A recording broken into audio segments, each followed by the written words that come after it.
तैमूर के दिल में भी उस लड़की के मोहब्बत का भूत सवार है। वो उसे कभी नहीं छोड़ेगा, लेकिन उस लड़की को मैं तैमूर का होने नहीं दूँ। तैमूर मुझसे मोहब्बत करता है, मुझे हमेशा खुश रखेगा। खूब समझती हूँ मैं ये लड़के लड़कियों की आजकल की मोहब्बत को, जिसका अंजाम सिवाय रुसवाई के और कुछ भी नहीं होता। मैं ईमान को कभी नहीं छोड़ूंगा। शादी तो मैं सिर्फ ईमान से ही करूंगा। इससे पहले कि ये लड़की हमारा कहीं मुंह काला करवाए, हम कोई अच्छा सा लड़का देख के इसको रुखसत कर देते हैं। ये शादी हरगिज नहीं हो सकती। हम अपने कम स्टेटस लोगों वालों से कोई रिश्ता नहीं करते। तो फिर आप भी सुन ले मम्मी, अगर मेरी ईमान से शादी ना हुई तो मेरा आप लोगों से और इस घर से कोई ताल्लुक नहीं रहेगा। ईमान कहीं पे भी नहीं है, वो भाग गई है अरशद, वो भाग गई है। अम्मी को क्या हुआ है? मेरे इकलौते बेटे को मुझसे छीन लिया। मैं उस धोखेबाज लड़की को कभी अपनी बहू तस्लीम नहीं करूंगी। तुम्हारी जिद की वजह से मैं अपने बेटे को खोना नहीं चाहता। क्या शादी के लिए किसी को पसंद करना बहुत बड़ा जुर्म है क्या?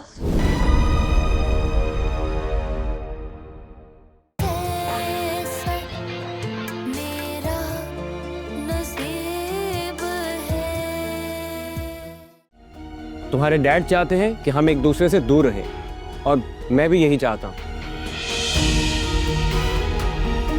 यार तुम्हें कितनी दफा समझा चुका हूँ मैं, लेकिन तुम्हें समझ ही नहीं आ रहा। मैं फिर ये जॉब छोड़कर चला जाता हूँ। फवाद, ये तुम गलत कर रहे हो। मैं बिल्कुल ठीक कर रहा हूँ मनाहिल, इसलिए ठीक कर रहा हूँ, या तुम मुझसे दूर रहो या फिर मैं तुमसे दूर हो जाता हूँ। और रही बात कि मैं झूठ बोल रहा हूँ तो निकाल दे मुझे नौकरी से आप। थैंक यू सो मच कि तुमने खुद बोल दिया। मुझे भी कोई शौक नहीं तुम्हें नौकरी पे रखने का। अब तुम यहाँ से जा सकते हो।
तुम्हारे लिए चाय।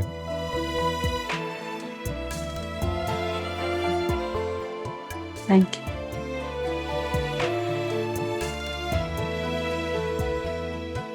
सर ये एक दिन ले पूरे 2 लाख है।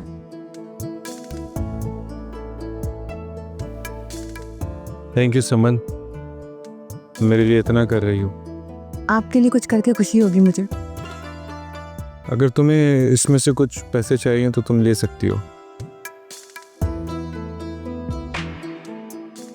सर अगर इसमें से 20,000 रुपये मिल जाते तो इस महीने का रेंट और बिल पे हो जाता। हाँ क्यों नहीं।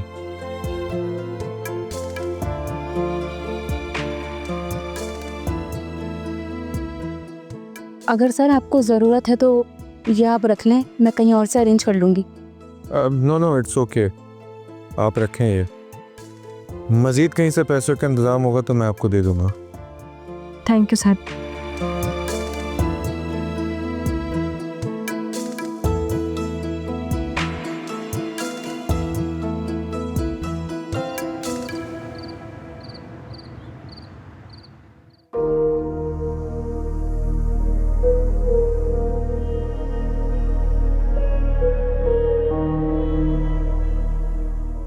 आखिर उस पे आपको समझ क्या रखा है, और उसे किसने इख्तियार दिया कि वो तुम्हारे साथ बदतमीजी करे? लगता है मुझे अब उससे दो टोक बात करना पड़ेगी। और हाँ मनाहिल, मैं तुम्हारी आंखों में इस तरह आंसू नहीं देख सकता।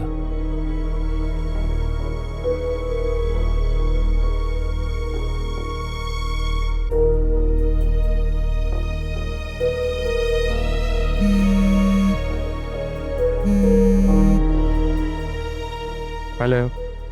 Hello Fawad. Hello miss Manahil. कहाँ हो तुम? मनाहिल, मैं तुम्हारे डैड की नौकरी छोड़ चुका हूँ। फवाद ये तुम कैसे बात कर रहे हो? और डैड ने क्या बोला है तुम्हें? देखो मनाहिल, एक बाप अपनी बेटी की आंखों में आंसू देखकर परेशान तो हो सकता है, लेकिन अगर एक गलतफहमी का शिकार हो जाए तो उसे लाख दलीलें भी देते रहो तो उसे समझ में नहीं आएगा। और अगर मनाहिल तुम्हारा कोई जज्बाती मसला है तो मैं कई दफ़ा अपनी साइड क्लियर कर चुका हूँ, और अब मैं मजीद तुम्हारी ये बचकाना हरकतों का साथ नहीं दे सकता। फवाद प्लीज मुझसे इस तरह बात मत करो जैसे तुम मुझे जानते ही नहीं हो। काश मनाहिल क्या तुम्हें ना जानता होता तो आज जिंदगी के इस मकाम पर ना खड़ा होता मैं। क्या मुझे तुम इतना बुरा समझते हो? तुम्हें बुरा नहीं जानता, लेकिन तुम्हारी वजह से मुझे बुरा बनाया गया। मैं डैड से बात करूंगी। कोई फायदा नहीं, इससे बात करना बिल्कुल बेकार है। खेल कोई और खेलता रहा और इल्जाम मुझ पर लगते रहे। रूठ गए हो मुझसे क्या? रूठा नहीं हूं मैं, और वैसे भी रूठा उससे जाता है जिसके साथ कोई ताल्लुक होता है। तुम्हारा मुझसे कोई ताल्लुक नहीं है। अगर कोई जबरदस्ती ताल्लुक जोड़ने की कोशिश करे तो वो ताल्लुक नहीं होता। हाँ, मगर हमेशा के लिए तमाशा जरूर बन के रह जाता है। फवाद देखो, प्लीज वापस आ जाओ। फवाद प्लीज ऐसा मत करो। तुम वापस आ जाओ, मैं तुमसे बात भी नहीं करूंगी, मैं तुम्हें देखूंगी भी नहीं। प्लीज वापस आ जाओ। मनाहिल, अब इन बातों का कोई फायदा नहीं। गुड बाय, दोबारा मुझे कॉल मत करना, ओके?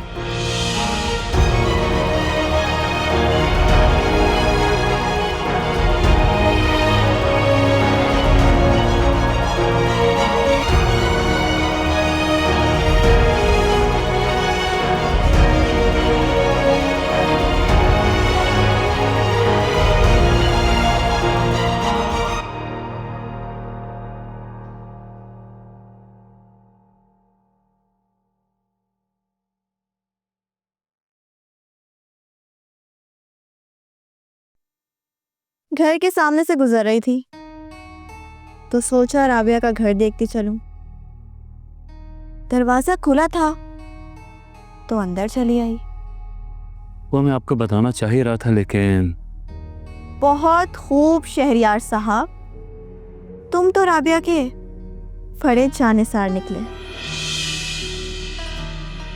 अब शायद इस घर की केयर टेकिंग कर रहे हो। अब मैं आपको क्या कहूँ? क्या कहना है? सब कुछ तो नजर आ रहा है। धोखा, फ्रॉड, झूठ, बेईमानी, एहसान फरामोशी। ऐसी कौन सी खूबी है जो तुम में नहीं पाई जाती? ये आप गलत कर रही हैं। अच्छा, मैं गलत कर रही हूँ? एक धोखेबाज इंसान जिससे मैंने लाखों का नहीं करोड़ों का फायदा दिया है, वो मुझे कह रहा है कि मैं गलत कर रही हूँ। मुझसे छुपकर तुमने राबिया के घर की डील फाइनल की और उसे हासिल कर लिया, और अब उस घर में रह रहे हो। शहरियार, तुम्हें क्या लगता है मुझे पता नहीं चलेगा? बड़ा दिल है भाई तुम्हारा। ये घर मैंने अपनी बेटी के लिए दिया है। शहरियार, याद करो, ये घर लेने से पहले ना मैंने तुम्हें कहा था कि ये घर तुम्हारा हो जाएगा, तुम इसमें रह सकते हो। भाई, जब मैं खुशी खुशी घर देने के लिए तुम्हें राजी हो गई थी तो ये सब करने की क्या जरूरत थी तुम्हें? मैडम रुखसार, राबिया वैसे भी ये घर आपको बेचने को तैयार नहीं थी। तो तुम किस मर्ज की दवा थे? इसलिए मैंने तुम्हें फ्रंटमैन बनाया था। घटिया आदमी। मिस रुखसार, आवाज नीचे। तुम्हारी इतनी औकात नहीं कि तुम मुझसे ऊंची आवाज में बात करो। मिस रुखसार, ये अब मेरा घर है और आप इस तरह मेरी तस्लील नहीं कर सकती। घर है नहीं। शहरियार, अब तुम ये कहो कि ये घर तुम्हारा था। अब इस घर के जो भी कागजात है मेरे हवाले कर दो सीधी शराफत से। इसके जितने भी पैसे हैं मुझसे लो और इस घर से दफा हो जाओ, समझे? मिस रुखसार, बहुत हो गई। अब आपकी इज्जत इसी में है कि शराफत से यहाँ से निकल जाएं। शहरियार, इस घर का सौदा तुम्हें बहुत भारी पड़ेगा, बहुत।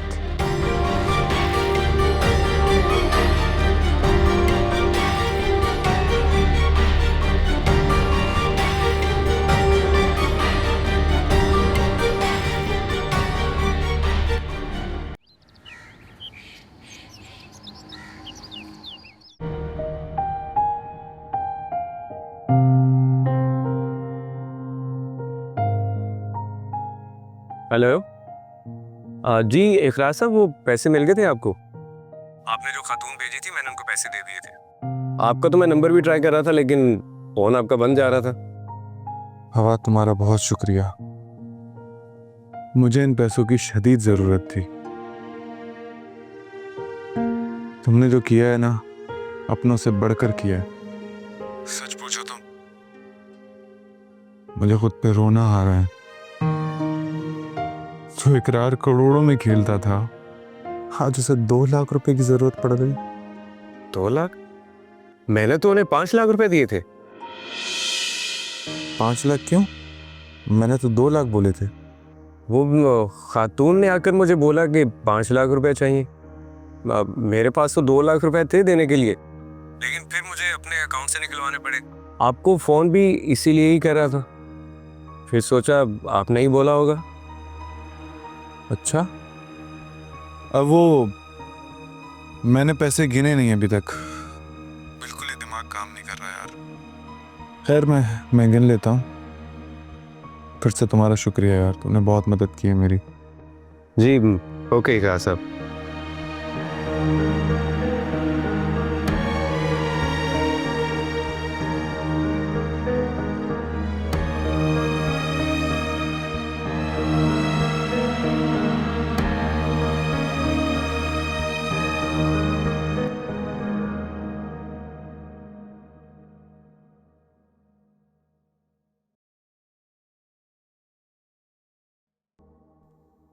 समन, सर क्या हुआ? तुमने फवाद से 5 लाख रुपए मांगे थे। जी सर। सर मैं मांगना नहीं चाह रही थी, लेकिन मेरी मजबूरी थी। सर आप यहाँ रह रहे हैं, मैंने बदनामी मोल लेके आपको यहाँ रखा हुआ है। आसपास के लोग बातें बना रहे हैं। क्या मतलब है तुम्हारा? सर मैं बर्दाश्त कर रही हूँ क्योंकि मुझे आपसे हमदर्दी है। आपकी तकलीफ का अंदाज़ा है मुझे। सर मेरी माँ अस्पताल में, सर्जरी है उनकी। आप कल तो मैं बात करवा दूँ आपकी। उनके ऑपरेशन के लिए 4 लाख रुपए चाहिए थे। सर गलती हो गई मुझसे, मुझे कोई उम्मीद नज़र नहीं आ रही थी। आपने पैसों का बोला तो मुझे आइडिया आया। सर आप कहें तो मैं पैसे मंगवा देती हूँ, पर मेरी माँ की कल ही सर्जरी है। सर प्लीज़ माफ़ कर दे मुझे। अच्छा चलो ठीक है, तुम परेशान मत हो। सर मैंने जुर्म किया है, आप चाहें तो मुझे सज़ा दे सकते हैं। नहीं कोई बात नहीं, मैं फवाद को पैसे दे दूंगा।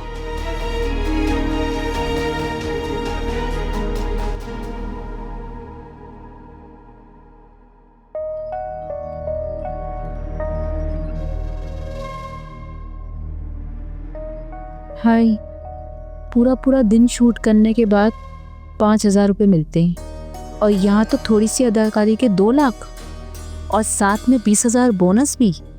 वाह रे अमीर आदमी गरीब हो जाए तो उसकी जेब से पैसे ही निकलते हैं।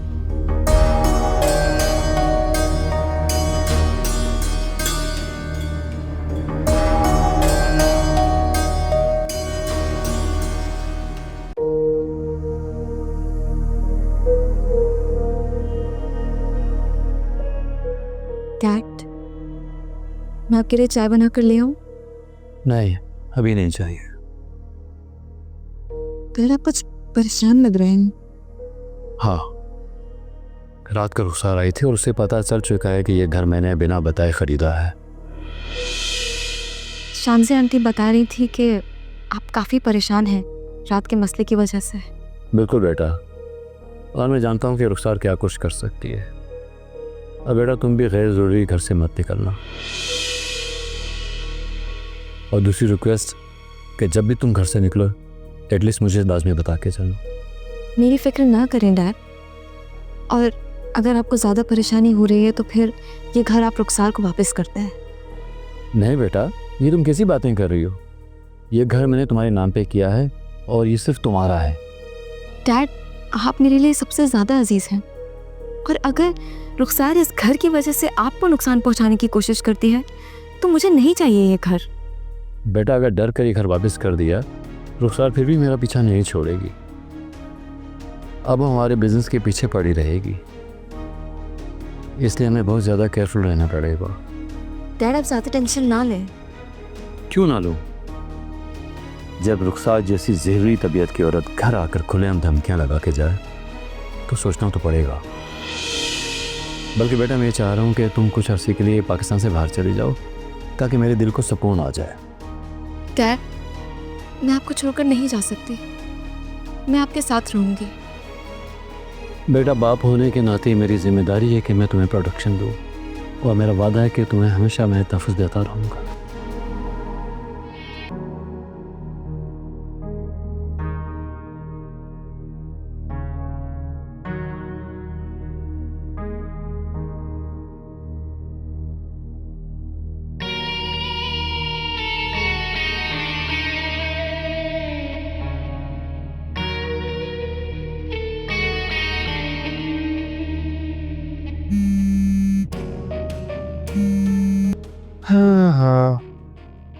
हेलो माय डियर फवाद, कैसे हो?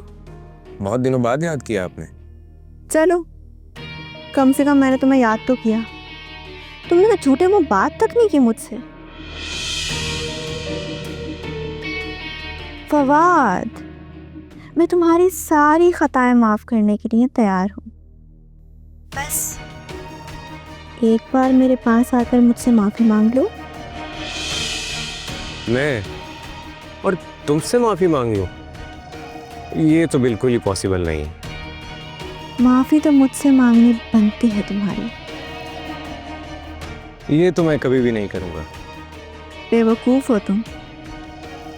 जहां तुम्हें मांगने से कुछ मिल सकता है ना, वहां तुम अपनी गर्दन अकड़ाए खड़े हो, और जहां से तुम्हें कुछ हासिल नहीं हो सकता, वहां तुम अपनी गर्दन झुकाए खड़े हो। मिस रुखसार, आपकी इत्तला के लिए अर्ज है कि मैं वो नौकरी छोड़ चुका हूं। अच्छा, तो फिर मुझे ये बताओ कि तुमने जॉब छोड़ी है या तुम्हें निकाला गया है? मिस रुखसार, नौकरी तो मैं दूसरी ढूंढ लूंगा, और अगर आपको ये लगता है कि मैं आपके पास वापस आ जाऊंगा तो फिर आपको फ़ोन करना बिल्कुल फजूल है। अरे, इतनी खुशफहमी, मुझे तो पता ही नहीं था। तुम्हें तो धक्के मारकर निकाला जा चुका है। वो तो तुमने खुद ही बता दिया। मुझे धक्के देकर नहीं निकाला गया उस नौकरी से। ओह, वो तो तुम्हारे गुस्से से पता चल रहा है। डियर फवाद, जब अपने बॉस की खूबसूरत बेटी पर नजर रखोगे तो बॉस तो तुम्हें नहीं छोड़ेगा। मिस रुखसार, आप इस मसले में ना ही बोले तो अच्छा है। बोल ही तो रही हूँ। फवाद, गुस्सा करो।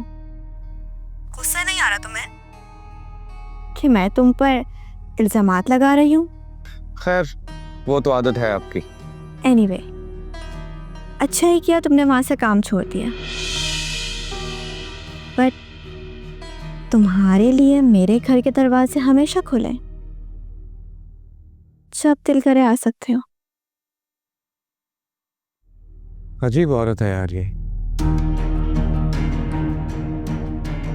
अब उसे बुलाने का बेहतरीन मौका है। मनाहिल मेरे घर आकर मुझे नीचा दिखाकर गई थी ना, अब फवाद मेरे पास आ जाएगा तो उसका क्या हाल होगा।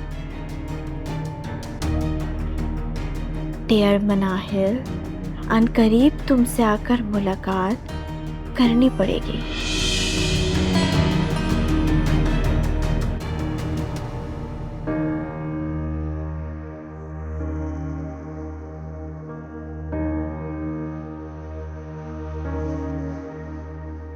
चाय पी लो, और प्लीज इतना मत सोचो। सोच सोच कर दिमाग माउफ हो रहा है। रुखसार संगीन नताइज की धमकियां देकर गई है। सोच रहा हूँ कि मैं घर से वापस दे ही दूँ। शहरयार, डरने की ज़रूरत नहीं है। मैं हूं ना तुम्हारे साथ। अगर तुम कहो तो मैं जाकर बात करूं उससे। नहीं, पहले मैं सोच रहा था कि तुम्हें उससे मिल लेना चाहिए, लेकिन अब मैं इस बात के लिए मैं हरगिज़ इजाज़त नहीं दे सकता कि तुम उससे जाके मिलो। इतना क्यों डर रहे हो? नहीं, मैं डर नहीं रहा, बस मुझसे गलती हो गई कि मैंने ये घर उससे ले लिया और मैंने मनाइल को भी इस मुसीबत में डाल दिया। मनाहिल को क्या हुआ? वो तो ठीक है। चलिए, शायद तुम्हें सुनने में अच्छा ना लगे, लेकिन अगर तुम चाहो तो मनाहिल की शादी कर दो, अगर तुम्हें लगता है कि उसे कोई परेशानी हो सकती है। नहीं शानज़े, ये सब अचानक कैसे हो सकता है? और मनाइल भी नहीं मानेगी। तुम्हारी बेटी है, मान जाएंगे। मैंने तो उसका करियर बनाने के बारे में सोचा था, उसकी शादी या उसके रिश्ते के बारे में तो सोचा ही नहीं। तो अब सोच लो। और शानज़े, अचानक से मैं उसकी किससे शादी करूंगा? वैसे शहरियार, एक रिश्ता है मेरी नज़र में, तुम कहो तो बात करूं। कौन है वो? शायद आप उसको जानते हैं। मैं जानता हूँ, लेकिन है कौन? तुम्हारा वो जो पुराना दोस्त है था आजम, उसका बेटा मुनीब है। वो आजम जो मेरे पहले प्रोजेक्ट में मेरा पार्टनर था? हाँ बिल्कुल, अब दुबई में बिजनेस करता है वो, और उन्हें भी तलाश है अपने बेटे के रिश्ते के लिए। एक खूबसूरत पढ़ी लिखी लड़की, अच्छे खानदान की। हाँ, आजम एक अच्छा इंसान है, लेकिन शानज़े पहले मुझे मनाइल से तो पूछ लेना चाहिए। तुम फिक्र ना करो, मैं उसे मना लूँगी, और वैसे भी हमारी आने वाली ज़िंदगी के लिए बहुत अच्छा होगा ये।